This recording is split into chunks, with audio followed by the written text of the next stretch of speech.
Hello everyone, welcome back to my channel. My name is Ravneet and today I am here with my finale to the 50 Shades of Green project pan. This project is a Pantastic Ladies collab. Pantastic Ladies is a Facebook group and this project was created by Jessica, Amanda and Cece. I will link them down below. Well, this project starts from April 15th to April 15th of the next year and it's been ongoing for like I guess 3 years now, but I am ending it a bit early because I have hit goals on most of my products, and also the ones that are remaining I don't think I'll be able to like finish them by end of the finale.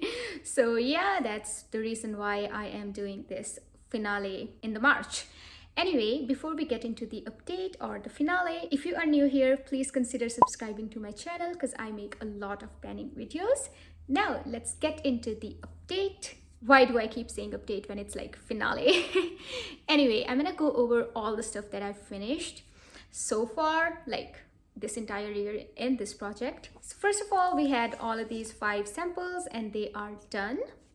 And then I had these guys finished. So I finished 2 of these Cica 7 Calming Complex Repair kind of moisturizers. And I finished one of this Squalene 100,000 ppm. I don't know like where the other finished one is, but I think I did not save it. But yeah, I finished like 2 of these. I also had acne patches in this project and I finished those as well. I don't have the empty packaging on me. And then I had a hair product. It was like a hair serum by Ordinary. I passed it on to my sister-in-law because I wasn't like using it. So I was like, you know, there's no point of keeping me and forcing myself to use it if I'm not using it. I'm like so bad at using like hair care. So yeah. There was nothing wrong with the serum though. Those are the products that I have finished in this project, and the ones that I have not finished are AHA 7% toning solution, and then I had like this toning solution in like a spray bottle. I have not finished that one either. And this retinol cream, I wasn't anticipating to like finish any of these by end of finale either. The 2 products that I was hoping to finish for this update are this Squalene moisturizer and this niacinamide 2% BHA moisturizer.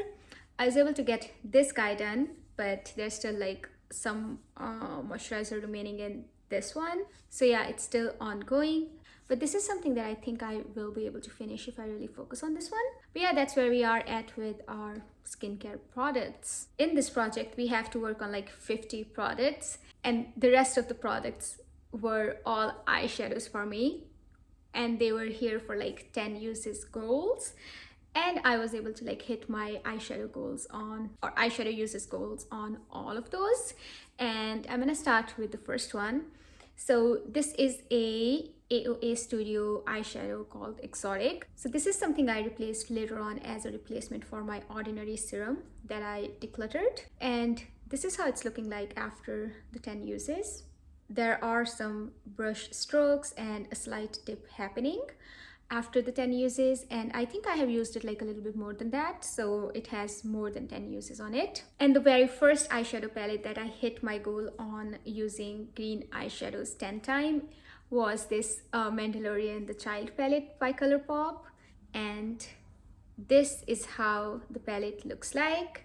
So I had 1, 2, 3, 4, 5, 6, 7 shades from here in this project, and I used all of them 10 times.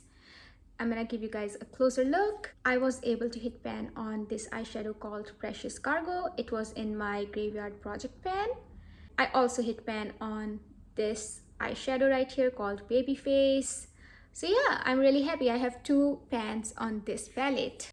These 2 eyeshadows have started forming some sort of dips on them. But this, and these are not showing like a lot of progress, even though I used them 10 times. And the next palette I had is this Revolution X Temi palette, and I had 4 eyeshadows from this palette in this project. Those were Calypso, Greens, I think it's called, I don't know what it's called, but this one is called Saint Catherine. Let me see. This one is called Definitely. And I was able to expand the pans on these guys. Let's take a closer look.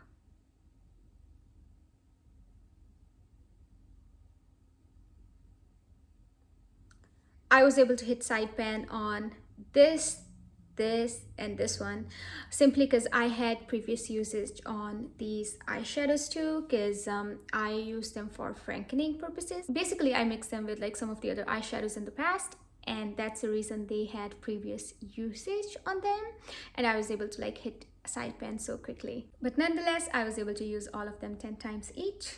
And the next eyeshadow palette I had in this project is this ABH X Jackie Eyeshadow palette.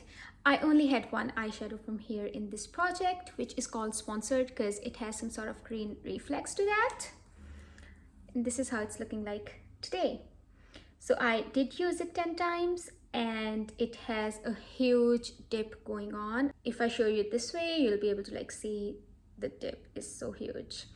So I was using it with my finger and I wasn't concentrating on like one spot.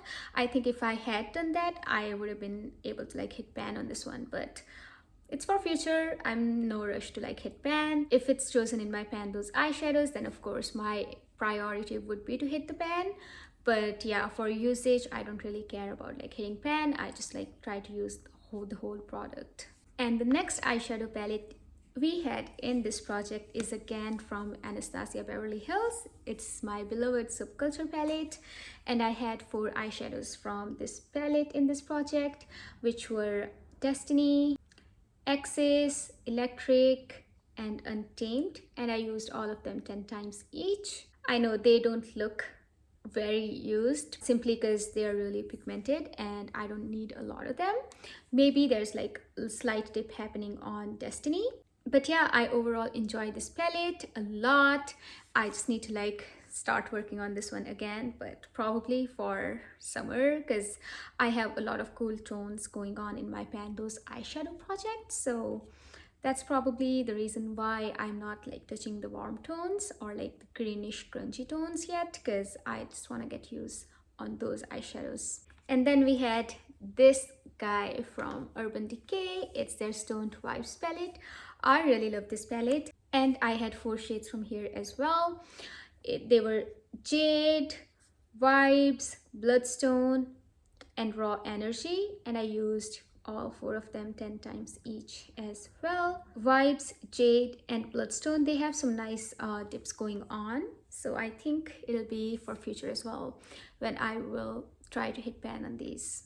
But for now, I'm really happy with my 10 uses on all of these chosen eyeshadows. And the last palette I hit my goal on is this Flower Beauty Jungle Lights palette, and I had this eyeshadow selected in here. It's called Anaconda, and as you can see, there is some sort of dip going on.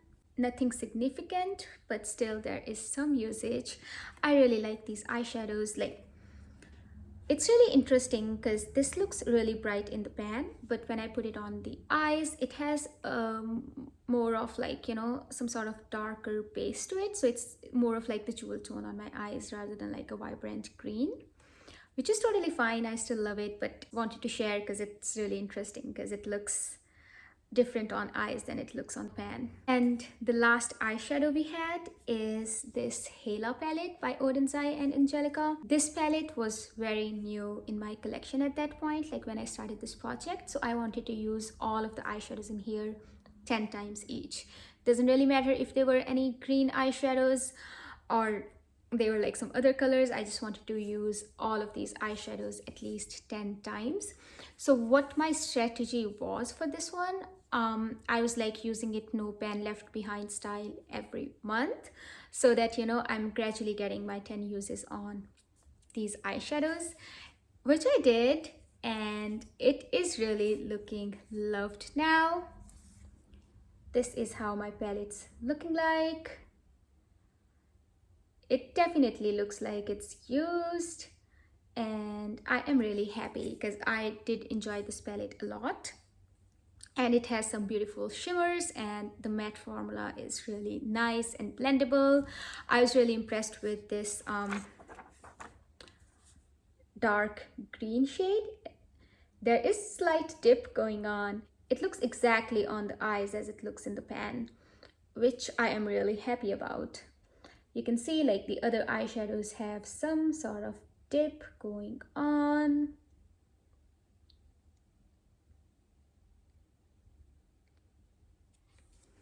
This is a really nice palette. I think Angie did such a great job with the color story as well, because everything goes in here with everything. I wish I had picked up her Kaleidos Club Nebula palette. I think I skipped on that because probably I was on a strict no buy, but I think I have similar matte colors in my collection to Club Nebula. I'm not sure about shimmers though. I think I need to like probably shop my stash for that. Yeah, let me know if you are interested to watch me shopping my stash to dupe like a vibe of another palette. I would be happy to do that. That was the last product I had to talk about, and we have ended the finale for 50 Shades of Green Project Pan. Thank you so much for watching this video until the end. I hope you have a wonderful day or night depending on when you're watching my video. I will see you in my next one. Until then, take care. Bye.